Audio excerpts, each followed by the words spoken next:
மரங்களெல்லாம் பாருங்க இதேமாரி ஃபுல்லுமே ஒரு ஒரு 2 வருஷமா ஆகிட்டுனா அடி நல்லா படர்ந்துடும்.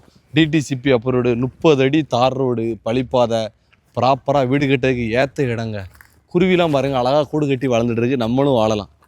குருவி கூடு கட்டினாலே நம்மளும் வாழக்கூடிய இடம் தான்.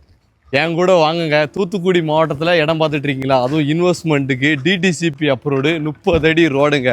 ஒரு அருமையான லொக்கேஷன் பாருங்கள். ஃபுல்லும் சோலார் லைட்டு 2.25 சென்ட்லேருந்து எடுக்கலாம். லொக்கேஷன் பார்த்தீங்கன்னா தூத்துக்குடி மாவட்டத்தில் நம்ம மணப்பாடு பார்த்தீங்கன்னா பக்கத்தில், உடன்குடி பக்கத்தில், சாத்தாங்குளம்னா தெரியாத ஆள் கிடையாது. ஊர் சென்ட்ரு பக்கத்தில் ஃபுல்லும் பாருங்கள் வீடு எல்லாமே. உள்ளே பார்த்தீங்கன்னா ஃபுல்லும் வீடு வந்துட்டு 3-4 வீடு வந்துட்டு இடத்த பாருங்கள். உள்ளே வந்தீங்கன்னா சோலார் லைட்டை பாருங்கள். இது நடுவு மெத்தியில் நிற்கும். எல்லாமே வீடுகள் வந்துட்டுங்க பாருங்கள். வீடு இருந்து சூப்பராக குடியேறிருக்காங்க. பக்கத்தில் எல்லா வீடும் வந்துட்டு அருமையான location. DTC approved plot. Loan எலிஜிபிளாக 70% இருக்குது. நீங்கள் முன்ன கட்டியே என்னாலும் எடுத்து வீடு கட்டலாம் தாராளமாக. ஒரு ப்ரைம் லொக்கேஷனுங்க. சென்ட்டுக்கு 3.5 லட்சம் ரூபா ஃபிக்ஸ்டு. யார்கிட்டனாலும் விசாரித்து பாருங்கள். இப்படி ஒரு லொக்கேஷனில் இப்படி ஒரு இடம் கிடைக்கிது ரொம்ப ரேர் பீஸு. வந்து பார்த்தீங்கன்னா இன்வெஸ்ட்மெண்ட்டுக்கு 2.25 சென்ட் கார்னர் பிளாட்டாக அப்படியே எடுத்துடலாம். சூப்பரான லொக்கேஷன் இருக்குது. நேரடி ஓனரு. கீழே இருக்க நம்பருக்கு கால் பண்ணுங்கள்.